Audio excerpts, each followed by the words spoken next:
Hofmann elimination reaction. Hofmann elimination reaction is an elimination reaction that happens in quaternary ammonium ion in the presence of a strong base such as sodium hydroxide. Because the tertiary amine is a poor leaving group, this reaction requires heat.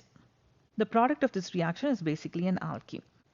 Hofmann elimination reaction is an example for an E2 elimination reaction where the hydroxide ion will go and grab the beta hydrogen. So if you take a look into this, if this is going to be our leaving group, this is our alpha carbon and this is our beta carbon. So the hydroxide ion will go and grab this beta hydrogen, thrust these electrons to form the double bond, to form the alkene product, and also thrusting out the leaving group. And all of this happens in the same step. When you have a quaternary ammonium ion which has got two different beta hydrogens, then the hydrogen that will be abstracted will always need to come from the carbon which has the most number of hydrogens. And therefore in the Hofmann elimination reaction we'll always get the anti-Zaitsev product. Now let's take a look into this example.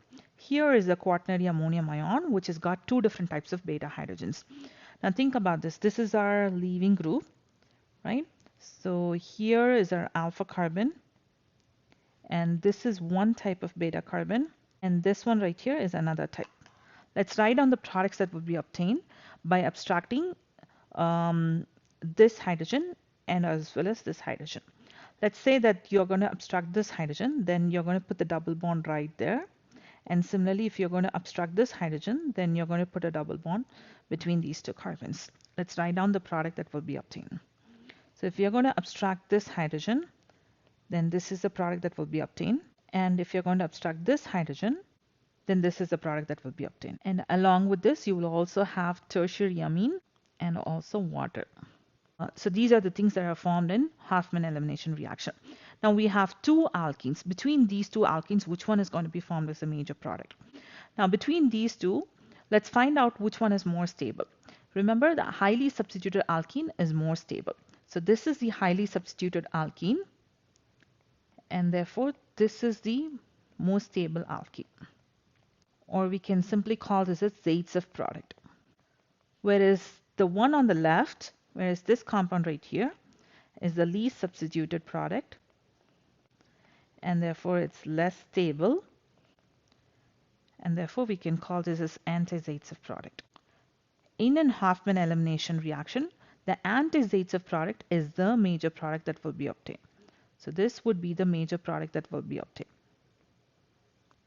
for which you have to abstract the hydrogen from the carbon which has the most number of hydrogens. Now we need to ask ourselves why the anti-Zaitsev product is obtained as a major product in Hofmann elimination reaction. In order to answer this question, we have to look into the transition state of the reaction. It is exactly for the same reason why alkyl fluorides, when they undergo a E2 elimination reaction, they form the anti-Zaitsev product. Say for example, when you take an alkyl fluoride and let it undergo E2 elimination reaction, it will always give you the anti-Zaitsev product.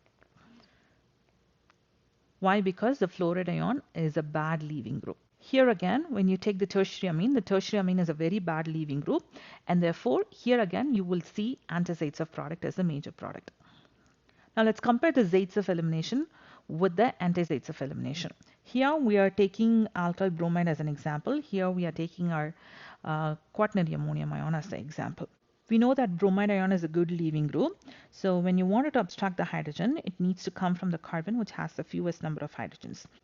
Now between these two carbons, which one has got the fewest number of hydrogens? Obviously this is the carbon that has the fewest number of hydrogens. So as the hydroxide ion comes and abstracts this hydrogen, it will try to push these electrons to form the double bond here. So this transition state, it looks more like a highly substituted alkene. We know that the highly substituted alkene is more stable, and therefore this transition state is comparatively more stable than the transition state that is formed by abstracting the hydrogen from the carbon which has more number of hydrogens. But in the case of quaternary ammonium ion, as this hydroxide ion comes and abstracts this hydrogen, it is going to form more like a carbanion structure because the tertiary amine right here is not ready to leave. Here in this case, as you abstract this hydrogen right here, it's going to form a primary carbanion-like structure. When it abstracts the hydrogen from the carbon which has the fewest number of hydrogens, then it forms the secondary carbanion. like structure. Now, between these two carbanions, which one is more stable? Obviously, the primary carbon. When you look into the stabilities of the different carbanions, the primary carbanion is more stable compared to the secondary, and then finally comes the tertiary. So abstracting the hydrogen from the carbon which has the most number of hydrogens leads to the most stable carbanion-like structure. The Hofmann elimination reaction leads to the formation of the antistates of product. This reaction, this Hofmann elimination reaction, is specific to quaternary ammonium hydroxide.